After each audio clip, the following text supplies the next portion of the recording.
Hello student, welcome back to my YouTube channel Sonu lecture. Friends, आज के इस video में एक इम्पॉर्टेंट निबंध बताने वाला हूं जो कि आपका महाकुंभ मेले पर निबंध होने वाला है।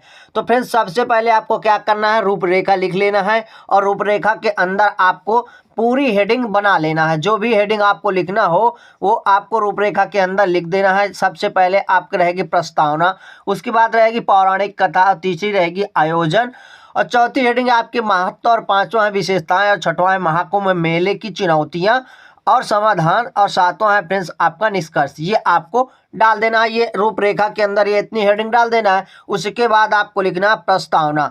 तो ये महाकुंभ मेले पर आपका निबंध होने वाला है जो कि काफ़ी ज़्यादा इंपॉर्टेंट है। ये फ्रेंड्स बोर्ड एग्जाम में आपके 10th में या 12th में पूछ भी सकता है, तो आपको इसको तैयार कर लेना है। तो चलिए लिखते हैं। सबसे पहले आप लिखेंगे प्रस्तावना।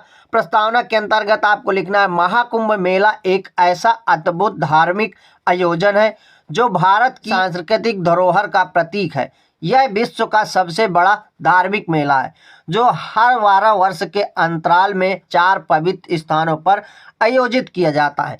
पहला है आपका प्रयागराज, दूसरा है हरिद्वार, तीसरा है उज्जैन और चौथा है नासिक। ये 2025 में महाकुंभ का मेला प्रयागराज में आयोजित किया गया है। इतना आपको लिख देना है प्रस्तावना में, क्योंकि फ्रेंड्स बना कर लिखना है अपने आप में, तो ऐसा आप लिख देंगे जैसे मैंने बता दिया। इसके बाद लिखेंगे फ्रेंड्स, दूसरी हेडिंग रहेगी आपकी पौराणिक कथा। आपको दूसरी हेडिंग में लिखना है, महाकुंभ की पौराणिक कथा समुद्र मंथन से जुड़ी है। देवताओं और असुरों के बीच अमृत कलश के लिए हुए समुद्र मंथन के दौरान अमृत की कुछ बूंदें इन 4 स्थानों पर गिरी थी, के कारण 4 स्थान पवित्र माने जाते हैं। चारों स्थानों के नाम है प्रयागराज, हरिद्वार, उज्जैन और नासिक। इस प्रकार से आपको बनाकर लिख देना है। तो पहली हेडिंग में आपको प्रस्तावना, प्रस्तावना के बाद रहेगी पौराणिक कथा, उसके बाद आपको तीसरी हेडिंग क्या है आपकी आयोजन, तीसरी हेडिंग रहेगी आपकी यह मेला ज्योतिषी की गणनाओं के आधार पर आयोजित किया जाता है। जब चंद्रमा, सूर्य और बृहस्पति की स्थिति विशेष रूप से अनुकूल होती है तब महाकुंभ मेले का आयोजन किया जाता है। महाकुंभ का आयोजन विशाल स्तर पर होता है।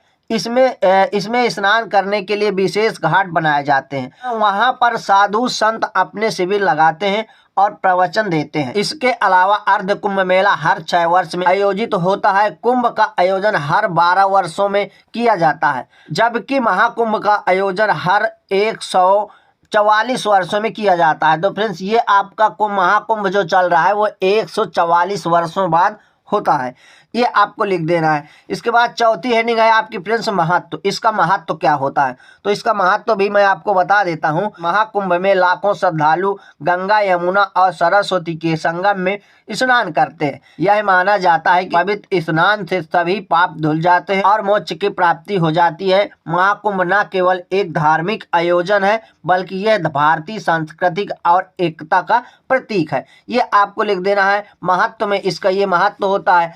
अब फ्रेंड्स, आपकी जो नेक्स्ट हेडिंग है कुछ इस प्रकार से इसकी विशेषताएं हैं। तो इसकी विशेषताएं क्या कौन कौन सी हैं, तो आपको डाल देना है 5वीं नंबर हेडिंग, और विशेषताएं में लिख देना है फ्रेंड्स आपको, महाकुंभ मेला हिंदुओं का एक अत्यंत महत्वपूर्ण और विशाल धार्मिक आयोजन है। इसकी कुछ प्रमुख विशेषताएं इस प्रकार है, ये आपको लिख देना है। इसके बाद लिखना है आपको फ्रेंड्स त्रिवेणी संगम का पवित्रता, और दूसरे में आपको लिखना है धार्मिक गतिविधियां।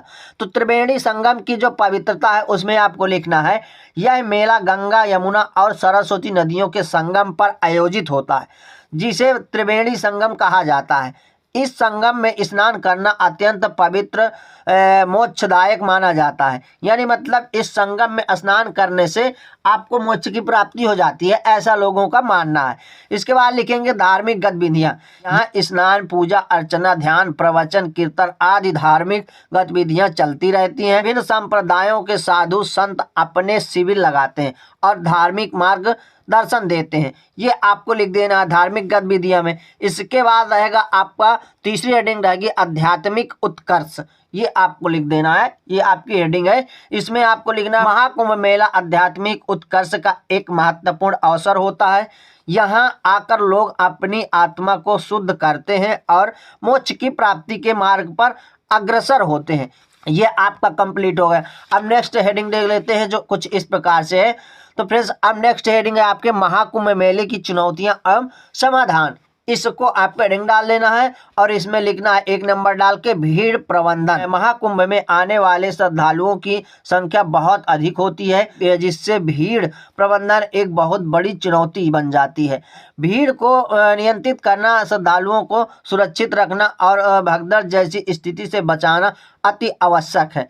इसको आपको लिख देना। दूसरी हेडिंग डाल देना स्वच्छता, और उसमें आपको लिखना है लाखों लोगों के साथ आने से स्वच्छता बनाए रखना एक मुश्किल काम होता है। मेला क्षेत्र में साफ सफाई, शौचालय और पेयजल की व्यवस्था अति आवश्यक है। इसको आपको लिख देना है। इसके बाद लिखेंगे लास्ट में, इसके बाद तीसरी हेडिंग रहेगी आपकी आवास। महाकुंभ में आने वाले श्रद्धालुओं के लिए आवास की व्यवस्था करना भी एक महत्वपूर्ण काम है। धर्मशालाओं, होटलों और टेंटों की व्यवस्था करना आवश्यक होता है। तो ये आपको लिख देना है आवास में। इसके बाद आपका लास्ट में रहेगा निष्कर्ष, जो कुछ इस प्रकार से है फ्रेंड्स। तो इसके बाद आपका लास्ट में निष्कर्ष रहेगा, जिसको आपको लिख देना है महाकुंभ मेला वह केवल धार्मिक दृष्टि से महत्वपूर्ण, बल्कि यह सामाजिक, सांस्कृतिक और पर्यटन की दृष्टि से भी महत्वपूर्ण है। यह आयोजन भारत की समृद्ध सांस्कृतिक त्योहार का प्रतीक है और विश्व की भारतीय संस्कृति की महानता का परिचय देता है। फ्रेंड्स, मैं महाकुंभ मेले का पर निबंध लिखकर बता दिया हूं, जो आपके बोर्ड एग्जाम के लिए फ्रेंड्स काफ़ी ज़्यादा इम्पॉर्टेंट है। तो इस प्रकार से आपको हेडिंग डालना है, रूपरेखा बनाना है, लिख देना है आपको हेडिंग में महाकुंभ मेला, और इस पर निबंध लिखिए। आ भी सकता है, तो इसको आपको तैयार कर लेना है, जो मैंने आपको बता दिया है। तो फ्रेंड्स, ऐसे ही और इम्पोर्टेंट से वीडियो पाने के लिए चैनल से जुड़े रहें। अब मिलते हैं नेक्स्ट वीडियो में नेक्स्ट टॉपिक के साथ। तब तक के लिए जय हिंद, वंदे मातरम।